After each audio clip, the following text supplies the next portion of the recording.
오늘도 이 은혜의 보좌 앞에 하나님 예배하기 위해서 나오신 여러분 모두에게 주님의 은혜와 축복이 풍성하기를 바랍니다. 우리 앞뒤 좌우를 한번 돌아보면서 형제들에게 인사하겠습니다. 지체들과 축복합니다. 사랑합니다. 함께 인사 나누겠습니다.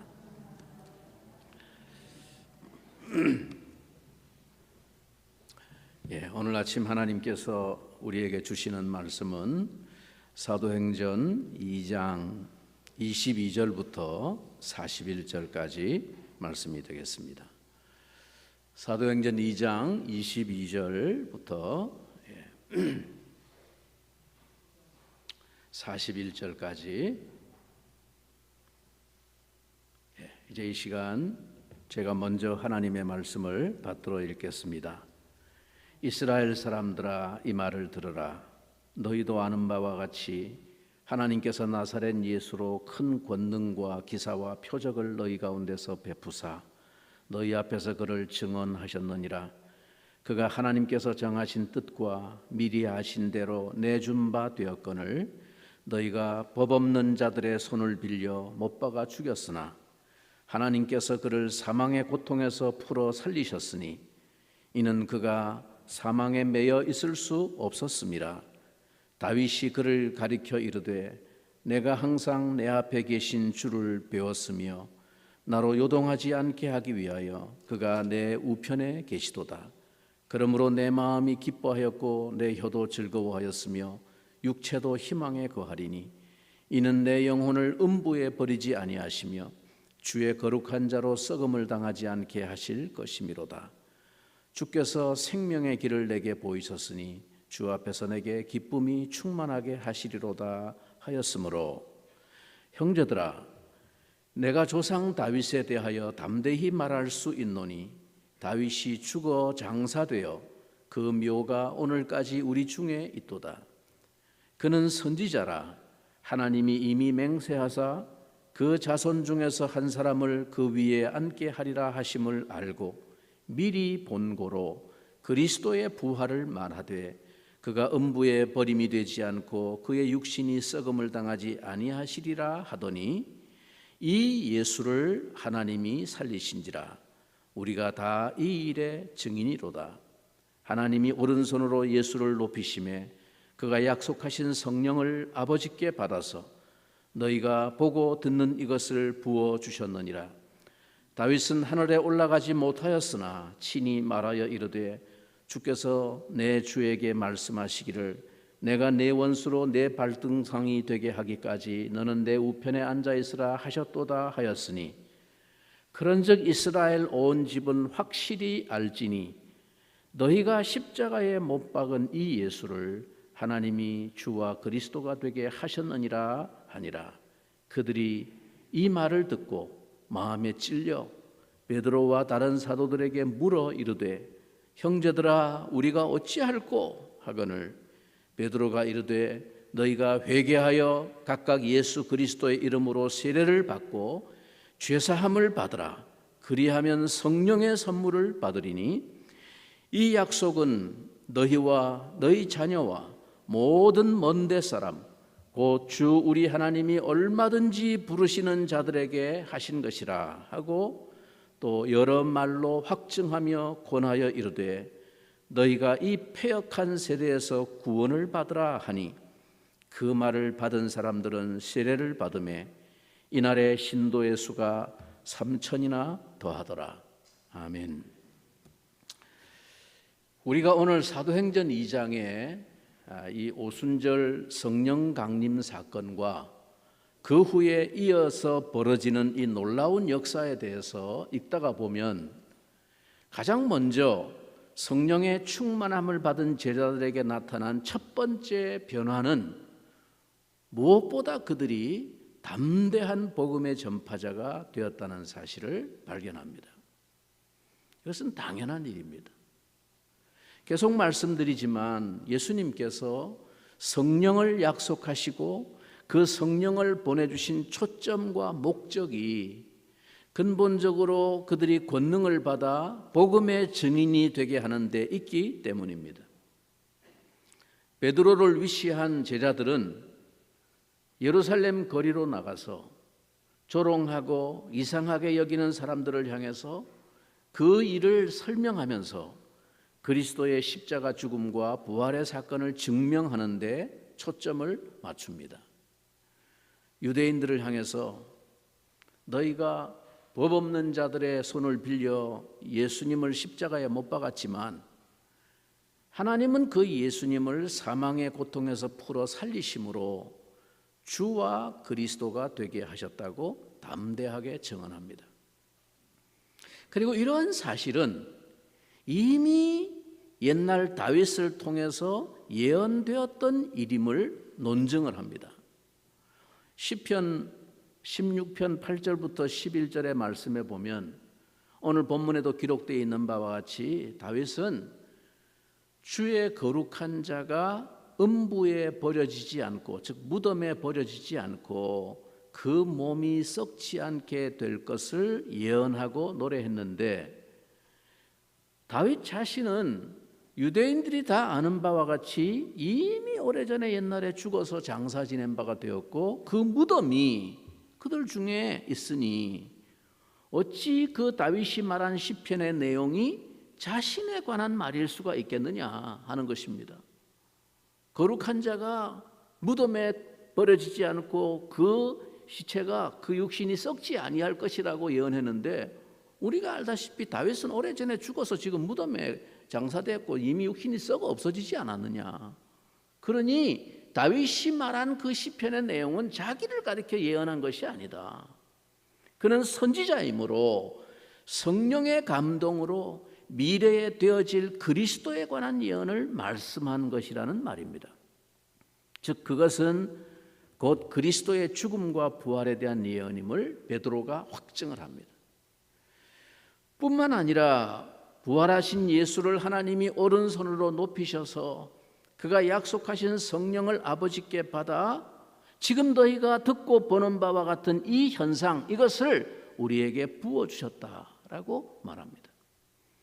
예수의 영인 성령이 오셔서 초자연적인 은사를 베푸신 이 사건은 드디어 구약의 예언자들이 말했던 그 말세가 오면, 말세, 그 하나님의 통치의 때가 왔고 유대인들이 십자가에 죽인 이 예수님이 하나님의 아들이시며 지금 저 하늘의 보좌에서 지금도 이 땅을 통치하시는 왕이심을 증명해 보인 사건이다 라는 말입니다. 즉 이 모든 일련의 역사가 다 하나님이 이미 예언하신 말씀대로 정확하고 완전하게 예수 그리스도를 통해 다 이루어진 큰 하나님의 구원의 역사임을 증거했습니다. 그래서 베드로는 오늘 본문에 보면 이렇게 그 설교의 결론을 맺습니다. 36절입니다. 우리 다 같이 한번 읽어봅니다. 36절. 그런즉 이스라엘 온 집은 확실히 알지니 너희가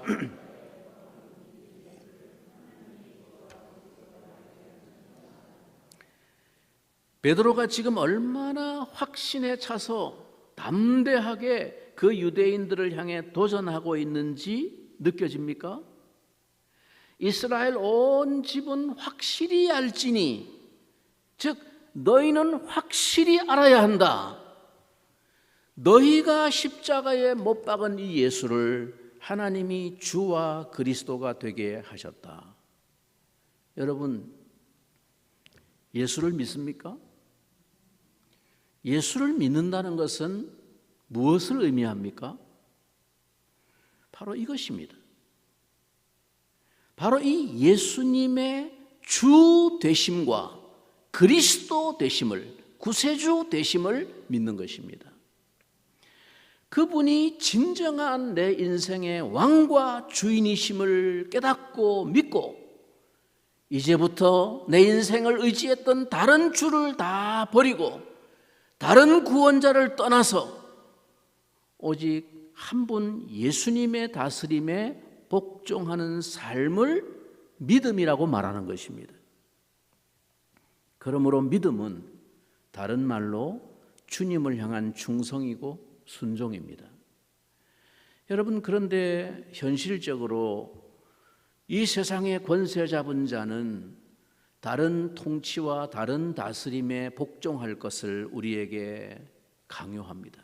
정신적으로, 가치관적으로, 문화적으로, 주변의 분위기적으로 끊임없이 우리에게 다른 세계, 다른 가치관, 다른 방식으로 복종하며 살 것을 강요합니다. 그러므로 이 새로운 주를 자기 인생에 고백하고 영접하며 그 새로운 통치에 순종하려고 하는 삶은 필연적으로 이 세상에서 반대와 시련과 고통을 수반합니다. 그래서 우리에게는 성령이 필요합니다. 여러분, 신앙의 본질과 신앙의 목표는 한마디로 우리가 변하는 것입니다. 우리가 충성할 주인을 바꾸는 것이고 그 주인이 다스리는 하나님 나라의 가치관으로 내가 변하는 것입니다. 그게 신앙의 본질입니다. 그래서 우리의 인격이 변하고 성품이 변하고 살아가는 삶의 방향과 방식이 바뀌는 것입니다. 예수님의 영이신 성령님으로 충만하여 예수님을 닮아가는 것입니다. 자, 그러려면 예수께서 하나님 보좌 우편에서 주와 그리스도가 되어 다스리고 계신다는 이 엄연한 사실을 확신해야만 가능합니다. 성령이 충만하다라고 하는 것은 바로 그 사실을 확고하게 믿게 된다는 뜻입니다. 성령 충만한 사람은 말끝마다 입에 할렐루야 아멘을 달고 다니는 그런 사람이 아닙니다. 방언으로 기도하고 병을 고치고 막 그런 사람이 아닙니다. 진짜 성령 충만의 가장 핵심적인 증거는 어떤 고난 속에서도 주님의 뜻에 순종하는 사람이 성령 충만한 사람입니다. 왜냐하면 그분이 나의 왕이고 주인이심을 확실하게 믿고 있기 때문에. 우리가 먼저 그렇게 믿고 그렇게 살 때 세상은 우리를 통해서 예수를 보게 되고 알게 되고 믿게 될 것입니다. 그렇게 교회는 복음의 증인이 되는 것입니다. 예수님은 십자가를 지시기 전에 제자들과 만찬을 잡수시던 자리에서 보혜사 성령을 보내주실 것과 그가 오시면 너희에게 하실 일에 관해서 약속해 주셨습니다. 그가 오시면 예수님이 하신 말씀들을 생각나게 하시고 그리고 그 의미가 무엇인지를 가르쳐 주시고 깨닫게 하시고 그리고 끝날까지 그들을 떠나지 아니하시고 함께 하실 것이라고 약속해 주셨습니다. 성령이 오시면 하실 일이 그런 일이라고 말했습니다. 우리는 오늘 이 사도행전 2장에 나타나고 있는 이 제자들의 담대한 복음 증거를 통해서 예수님이 다락방에서 하셨던 그 약속이 실현되고 있음을 봅니다. 자, 베드로가 오순절 성령의 충만함을 받고 나서 성령이 충만해지니까 성경에 예언된 그 말씀이 관통되어서 그 뜻이 이렇게 예수 그리스도로 말미암아 성취되었다는 것이 깨달아진 것입니다.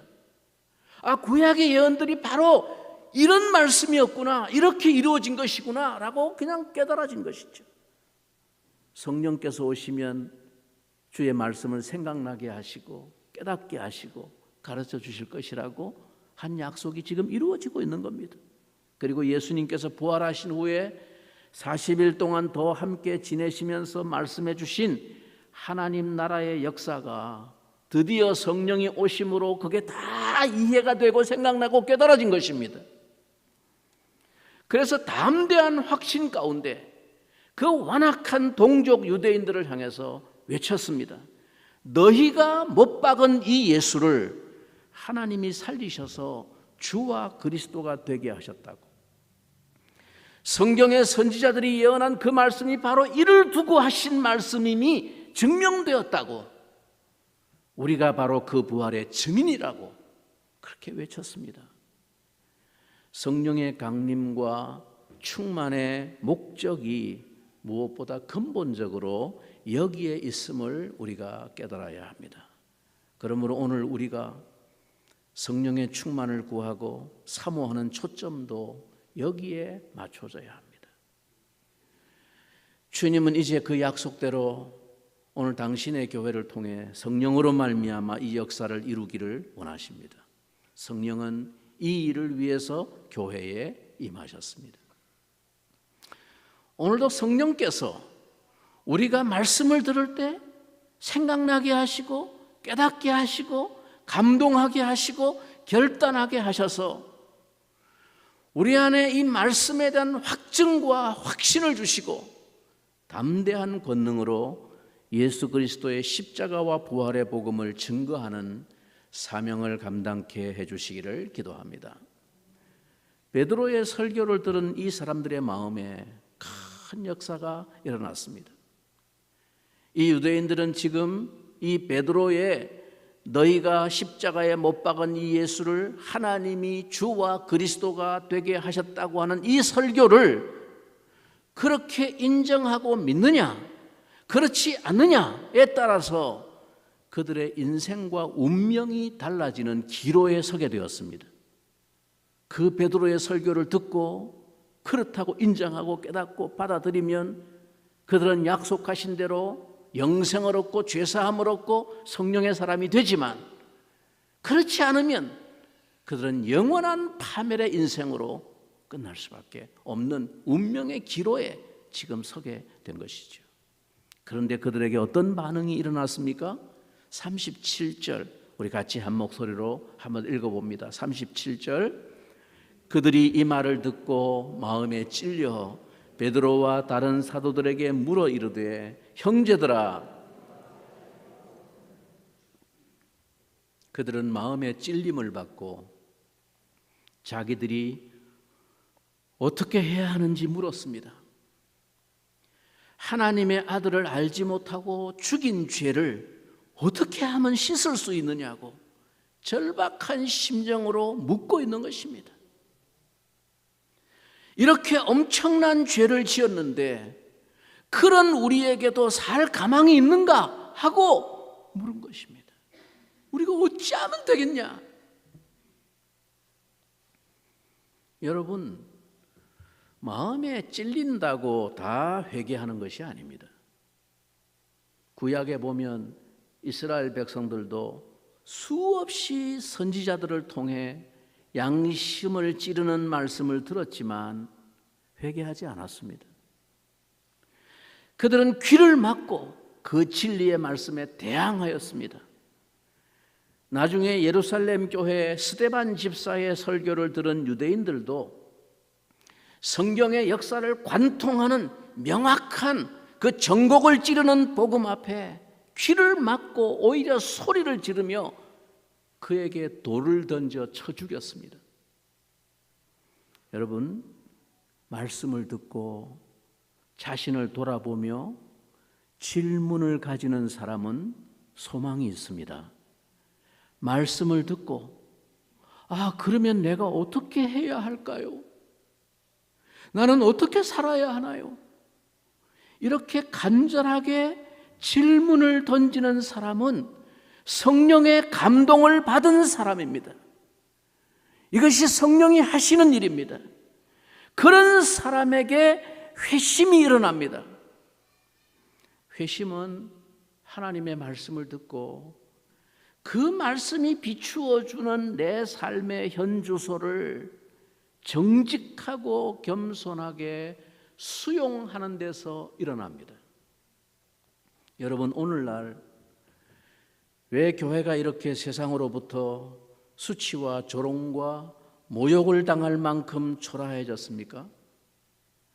교인들이 하나님의 말씀을 들으면서도 자신의 양심으로부터 이 질문을 던지지 않기 때문입니다. 설교가 그저 부담 없이 마음에 좀 위안과 평안을 즐기고 돌아가는 휴식 강연 정도로 전락해 있기 때문입니다. 말씀을 들어도 자신의 삶을 돌아보고 비추어 보며 그 말씀 앞에서 그러면 나는 이제 어떻게 해야 하는가 깊이 고민하고 질문해 보지를 않기 때문에 말씀을 들어도 아무런 역사가 일어나지 않는 것입니다. 우리가 예배만 드리고 한 주간 아무 생각 없이 또 한 주간을 그렇게 사는 것은 성령 충만과는 거리가 먼 습관적인 종교 생활을 하고 있을 뿐입니다. 그러므로 우리가 구역 모임을 통해서 그날 그 들은 말씀 앞에 자신을 잠시라도 한번 돌아보며 정직하게 질문을 가져보는 것은 얼마나 중요한 일인지 모릅니다. 어쩌면 그것이 여러분의 운명을 갈라놓는 기로가 될 수도 있습니다. 성령의 충만과 역사는 그 말씀이 내 영혼에 그렇게 자리를 잡을 때 일어나는 것입니다. 우리가 어찌할꼬? 그러면 나는 어떻게 해야 하는가? 이 질문은 우리의 인생을 결정짓는 운명의 기로와도 같은 순간입니다. 이제 이 두렵고 절박한 영혼의 질문 앞에 베드로가 담대하게 대답을 들려줍니다. 베드로는 뭐라고 말합니까? 그들에게 회개하여 각각 예수 그리스도의 이름으로 세례를 받고 죄사함을 받으라 라고 권면합니다. 베드로는 여기서 회심이 무엇인지를 잘 설명해 주고 있습니다. 회심은 두 가지로 말할 수 있습니다. 우선 회심은 회개하는 것입니다. 그리고 회심은 성령을 따라 사는 것입니다. 새 언약의 백성이 되는 길은 복음에 대한 반응으로 진정한 회개를 하는 것과 그 구체적인 표현으로 그리스도와 연합하는 세례를 받는 것입니다. 세례는 한마디로 죽음을 상징하는 자신의 고백과 결단입니다. 예수님을 알기 이전의 옛사람에 대하여, 과거의 삶에 대하여 죽는다는 것을 고백하는 의식입니다. 예수님의 죽으심에 연합하여 함께 죽고 주님의 부활에 연합하여 함께 새 생명으로 살아나는 일입니다.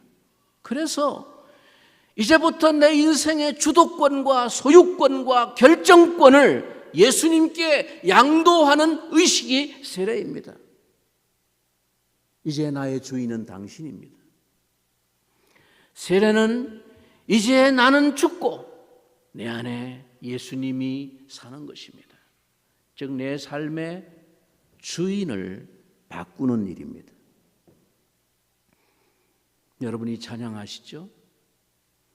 내가 주인 삼은 모든 것 내려놓고 내 주 되신 주 앞에 나가 내가 사랑했던 모든 것 내려놓고 주님만 사랑해. 이 고백이 진실한 내 양심과 영혼의 고백이 되어야 합니다. 그것이 회심이고 그것이 예수를 믿는다는 진정한 신앙의 의미입니다. 오늘날 교회가 무력하고 유명무실한 종교로 비난받는 이유가 무엇입니까? 세례가 유명무실한 형식적 종교의식으로 전락해버렸기 때문입니다. 그저 어느 정도 교회에 출석 기간만 채우면 서둘러 누구나 다 받게 하고 교인 수를 불리는 통과 의례처럼 가벼워져 버렸기 때문입니다. 심지어 군대에서는 초코파이와 선물 하나 받기 위해서 그냥 줄 서서 받는 하나의 재미거리로 세례가 이루어지고 있습니다. 그리고 그 친구들이 제대하고 교회에 오면 다 세례교인입니다. 오늘 교회의 회복과 갱신은 진정한 회개와 세례의 회복으로부터 시작되어야 합니다. 여러분, 그런데 오늘 이 베드로의 설교를 듣는 유대인들의 입장에서 회개하고 예수의 이름으로 세례를 받는다는 것은 어떤 의미이겠습니까? 자신들이 십자가에 못 박아 죽인 예수, 하나님의 저주를 받아 나무에 달려 죽은 자라고 여겨 조롱하고 경멸하고 침뱉고 모욕했던 그 예수의 이름으로 자기가 세례를 받는다는 것은 정말 예수에 대한 근본적인 이해가 바뀌지 않고는 상상할 수 없는 일입니다. 유대인들의 입장에서는 이 세례가 공개적인 변절 사건입니다. 엄청난 용기가 필요한 일입니다. 그 사회로부터 매장당하고 파문을 각오해야 하는 일입니다. 세례는 이제부터 예수를 나의 주와 그리스도로 구원자로 믿는다고 하는 공개적인 표시입니다. 예수의 권위를 인정하고 예수의 주장을 인정하고 예수의 가르침에 동의하고 예수를 섬기는 일에 헌신하고 예수의 은혜만 의지하겠다고 나서는 일, 그것이 세례입니다. 그러니 세례는 영적으로 다시 태어나는 의식입니다. 초대교회는 이렇게 세례를 받고 믿음을 고백한 그야말로 믿는 자들의 공동체였기 때문에 그 사회를 놀라게 하고 두렵게 하는 진정한 권능의 역사가 성령으로 말미암아 나타날 수 있었던 것입니다. 그렇게 회개하고 세례를 받을 때 주님은 우리와 하나님 사이에 깨어진 관계를 회복하십니다. 하나님과 원수되었던 관계를 화목하게 하십니다. 그리고 그런 사람들에게 주어지는 선물이 죄사함과 성령입니다. 38절 베드로가 이렇게 말합니다. 너희가 회개하여 각각 예수 그리스도의 이름으로 세례를 받고 죄사함을 받으라. 그리하면 성령의 선물을 받으리니. 믿고 회개하여 예수님의 이름으로 세례를 받는 자들은 죄사함과 성령을 선물로 받습니다. 그 회개의 믿음으로 우리는 모든 죄책과 죄의 권세로부터 자유하게 됩니다. 그래서 바울 사도는 감격으로 선포했습니다. 그러므로 이제 그리스도 예수 안에 있는 자에게는 결코 정죄함이 없나니 이는 그리스도 예수 안에 있는 생명의 성령의 법이 죄와 사망의 법에서 너를 해방하였습니다. 이제 아무도 예수 안에 있는 우리를 정죄할 수 없습니다. 뿐만 아니라 생명의 성령의 법이 나를 주장합니다. 하나님의 백성으로 주와 교제하며 살 수 있도록 주시는 은혜의 선물이 성령입니다. 이 놀라운 선물은 그들뿐만 아니라 먼 곳에 있는 이방인들도 위한 약속이라고 말합니다. 주 하나님께서 얼마든지 부르시는 자들에게 하신 약속이라고 말합니다. 여러분, 이것이 어찌할꼬 하며 절박한 영혼의 질문을 던지는 청중들에게 베드로가 들려준 대답입니다. 이것은 사활을 거는 도전이었습니다. 분명한 말로 결단을 촉구했습니다. 유대교에 계속 머물러 있으면서 그냥 예수님도 이제부터 인정하면 된다, 그런 정도로 말하지 않았습니다. 대충 영접 기도만 따라하면 된다는 식으로 구원을 가볍게 제시하지 않았습니다. 구원은 결코 쉽고 넓은 길이 아닙니다. 이전의 내 삶의 세계와 결별하는 새로운 변신입니다. 이렇게 사람들에게 거부감 없이 적당히 부드러운 말로 타협하지 않고 너무도 선명한 결단의 복음을 베드로가 설교했는데도 그날 사람들에게 일어난 반응은 놀라웠습니다. 41절 우리 끝으로 한번 읽어봅니다. 41절 그 말을 받은 사람들은 세례를 받음에 이날의 신도의 수가 3,000이나 더하더라. 이날 이 복음 증거와 약속의 말씀을 듣고 3,000명이 회개하고 세례를 받았습니다. 아마 베드로도 예상하지 못했을 것입니다. 성령의 임재가 있었기에 설교 한 편에 회개가 일어나고 믿음이 생기고 세례를 받는 데까지 이를 수 있었을 것입니다. 처음에 다락방에서 120명으로 시작한 이 예루살렘의 신자들이 그 짧은 시간 안에 3,000명이 넘어섰습니다. 그러나 여러분, 이 폭발적인 수의 성장보다 우리를 더 주목하게 하는 것은 그들에게 일어난 변화가 무엇인가 하는 것입니다. 다음 시간에 그 변화의 모습을 우리는 이어서 살펴볼 것입니다. 이 변화는 교회를 통해서 일어났고 이 변화는 성령의 기폭제가 되어서 세상으로 확산되어 수많은 사람들이 이 믿는 자의 대열에 더하게 되는 역사를 가져왔습니다. 교회는 성령의 권능을 가진 복음의 증인이 되었습니다. 사랑하는 성도 여러분, 이제 우리 자신에게 질문해 보시기 바랍니다. 우리는 이 패역한 세대에서 돌아서서 구원을 받은 자가 맞습니까? 나는 정말 이전의 삶으로부터 돌아선 자입니까? 우리는 이제 새로운 주인이신 예수님을 따라 그 나라의 삶을 살고 있습니까? 오늘 우리의 신앙과 예배와 교제의 삶에는 성령의 충만으로 말미암아 나타나는 확연한 변화의 모습들이 나타나고 있습니까? 그러한 우리들을 통해서 또 누군가가 새 생명으로 들어오는 것을 보게 되는 복된 성령의 공동체를 이루어가기를 간절히 소원합니다. 이제 이 시간 조용히 눈을 감고 잠시 말씀을 묵상해 보겠습니다.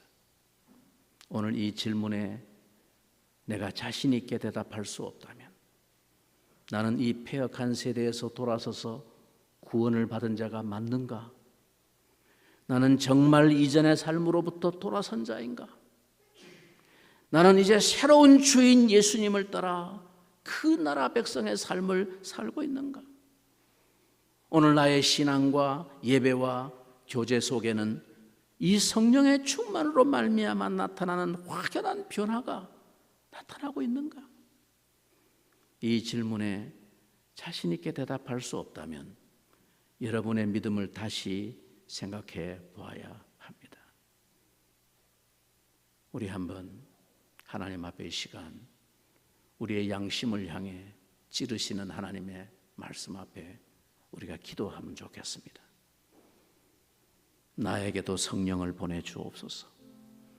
성령으로 충만케 해주옵소서. 내 양심과 영혼 속에 이 말씀에 대한 찔림과 질문이 일어나게 해 주시옵소서. 나는 어찌해야 할까요? 이 진실한 영혼의 질문을 가지고 기도할 때 나에게도 죄사함과 성령의 선물을 누리며 이 복음에 대한 확신으로 증인으로 살게 해 주시옵소서.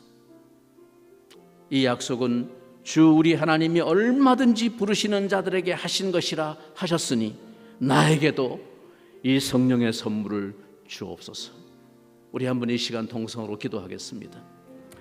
살아계신 주 하나님, 우리 아버지 감사합니다.